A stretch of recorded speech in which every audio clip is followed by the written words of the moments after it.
Hello and welcome to Close Reading Classic Literature with me, Dr. Octavia Cox. Why might it be a good thing if Emma Woodhouse is an unlikable heroine?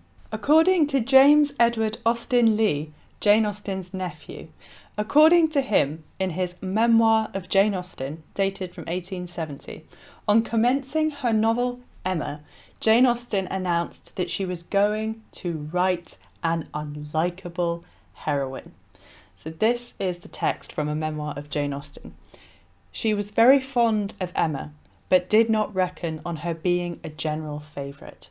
For when commencing that work, she said, "I am going to take a heroine whom no one but myself will much like." And I think this is really, really an important quotation to help us to understand the character of Emma Woodhouse and the novel Emma better. Jane Austen intended in creating Emma Woodhouse to create a heroine who was a challenge to like. And this is not just then an unlikable character. So this isn't just, a Fanny Dashwood or a Lady Catherine de Bourgh or some other female character who was unlikable, but an unlikable heroine. And this was radical for the time that Austen was writing in choosing to create a heroine whom no one would much like. Jane Austen famously wrote to her niece Fanny Knight in 1817, and this is of her ideas of novels and heroines. And I think it's very important to see that those are so often kind of aligned and spoken about together when we thinking of novels of this period. The ideas of novels and heroines. That pictures of perfection, as you know, make me sick and wicked. So both in terms of novels, so novels that are simply pictures of perfection make her sick and wicked, as well as the heroines of those novels. Heroines who are pictures of perfection make her sick and wicked.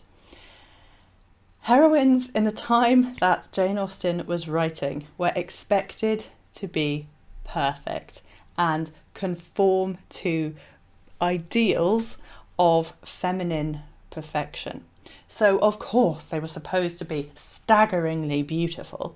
They were supposed to be duly submissive. They were supposed to be duly deferential. They were supposed to be duly humble. They were supposed to be unsure of their own judgment, whilst, of course, possessing several female accomplishments and an innate elegance of taste.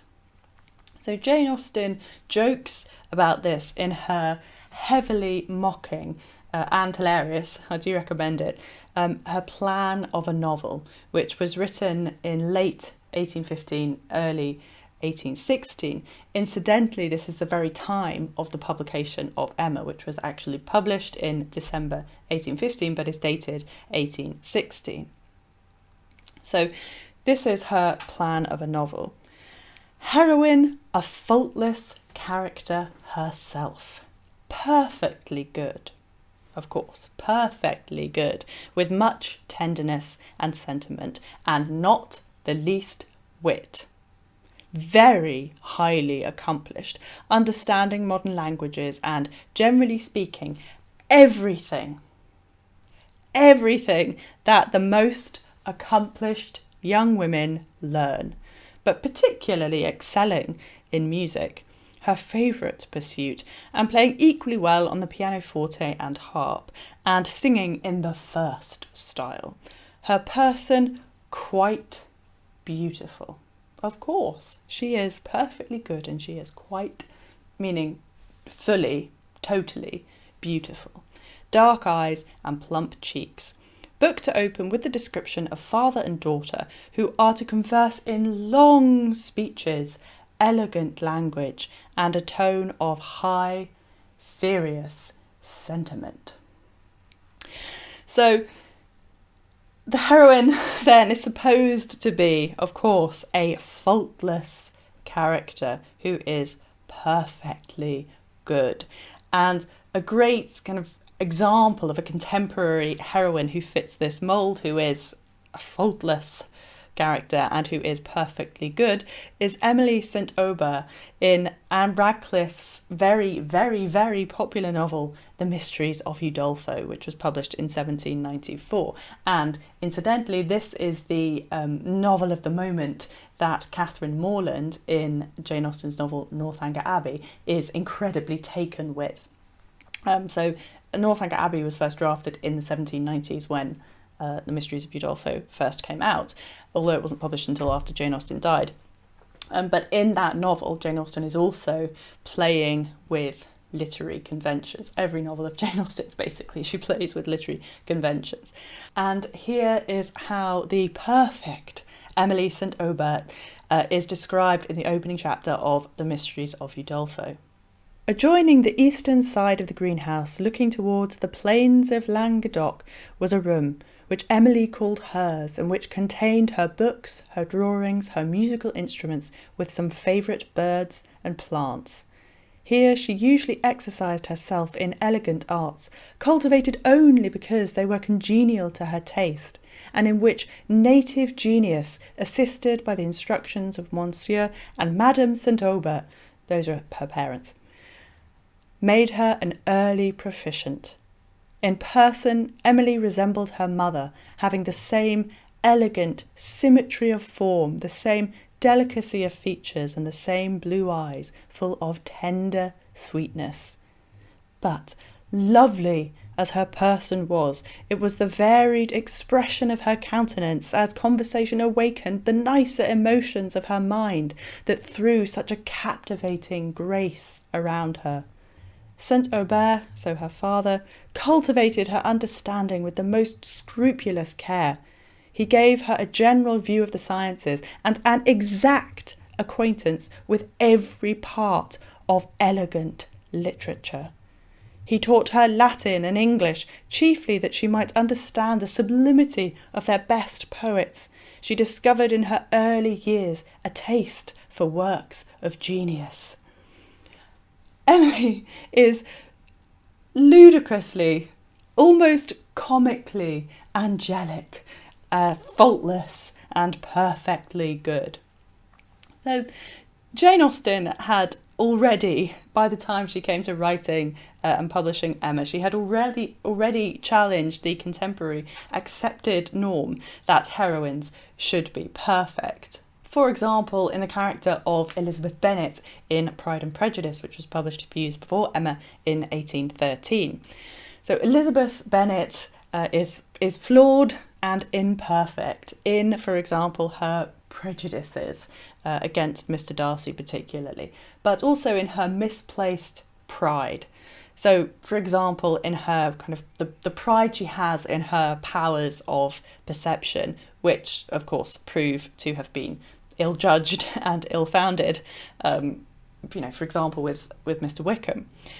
And also with her relationship with Charlotte Lucas, for example. So with thinking that it would be impossible for Charlotte Lucas to be content as the wife of Mr. Collins. That's the word that we are in the thinking of Lizzie Bennet, and she says impossible. And she also, when she's thinking about Charlotte being married to Mr. Collins, and she also describes it as a humiliating picture to think of the two of them being married.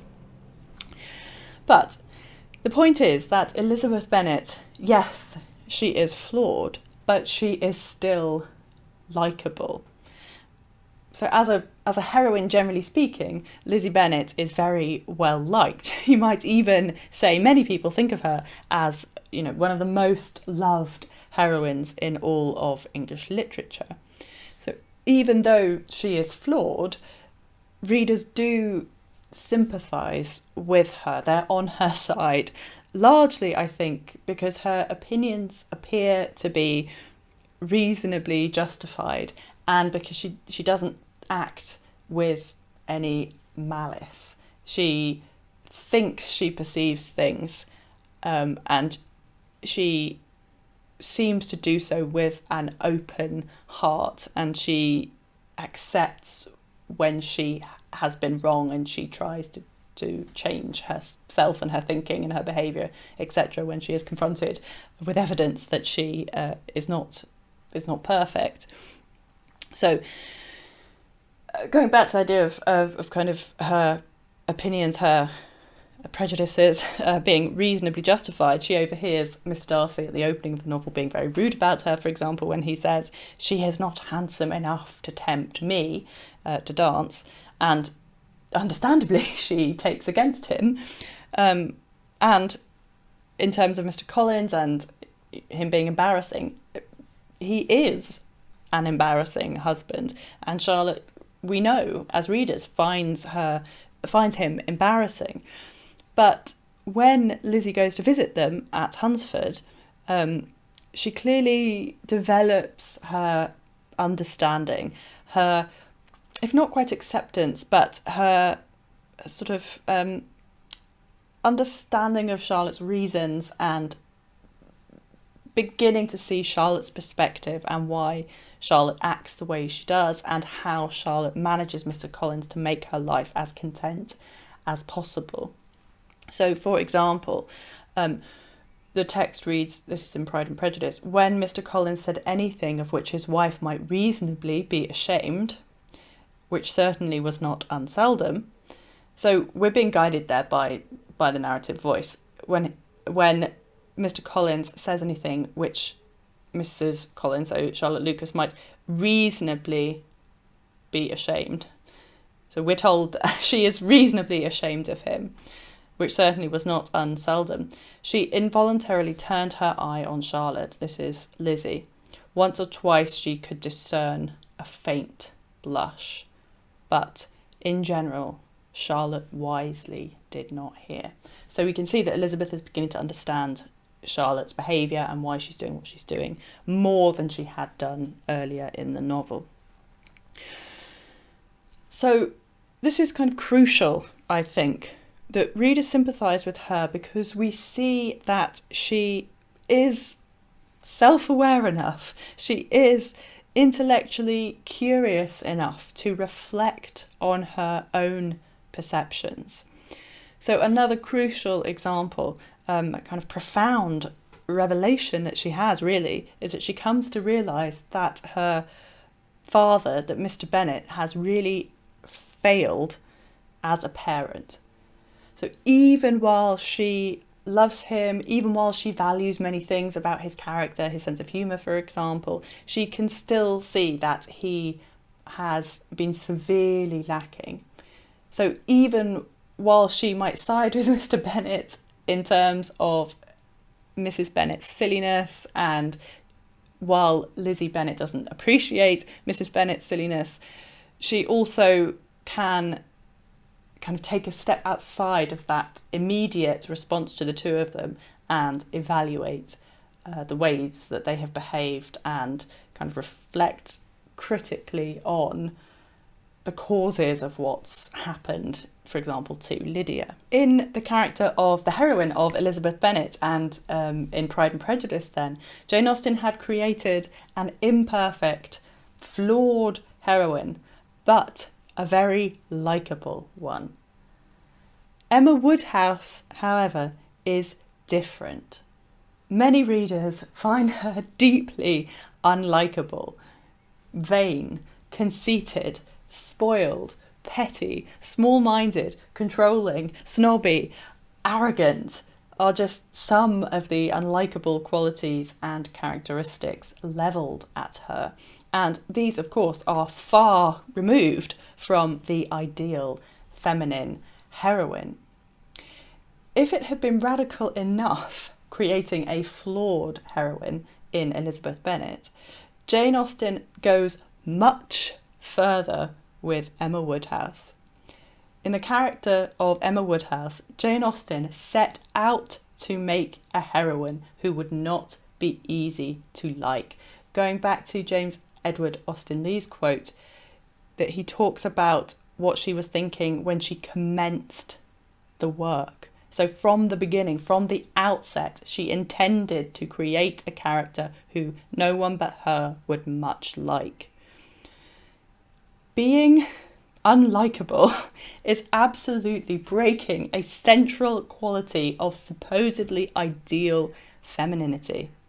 Women were supposed to be likeable.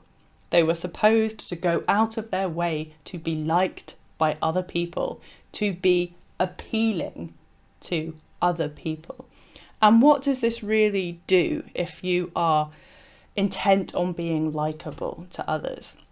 It means that you are subjugated to other people's opinions. It means that you have an external rather than an internal locus of value, because if you are looking to be appealing to other people, if you are looking to be likeable to other people, then your value comes from the way that other people judge you, from the way that other people feel about you, rather than from your own sense necessarily of self-worth. So in creating a heroine who is unlikable, then Jane Austen is not only not creating a picture of perfection, she is almost creating a provocative antithesis of a female picture of perfection. Emma Woodhouse breaks a cardinal rule of good, expected femininity. She is not easily likeable. A contemporary novelist, Susan Ferrier, who wrote the very popular novel Marriage, for example, that's from 1818. So Ferrier, wrote of her bafflement about the character of Emma Woodhouse as a heroine. So Susan Ferrier remarked of Emma, the novel, and Emma, the character, "I have been reading Emma, which is excellent. There is no story whatever, and the heroine is not better than other people." She notes that the heroine is not better than other people. It might seem odd to us now to imagine, given the triumph of realism, so given the triumph of this idea of good novels representing real life or having a sense of verisimilitude, life-likeness. So although it might seem odd because we completely accept realism now, it might be odd for us to see the ways in which actually this was a revolutionary move for Austen in the novel Emma. That it was a revolutionary notion to have a heroine who was no better than other people. And Susan Ferrier's critique really kind of exposes contemporary expectation. A heroine ought to be better than everyone else. She ought to be a picture of perfection for the young female reader to try to emulate and aspire to be like. In this way, many novels of the period were a tool for conditioning the young female reader.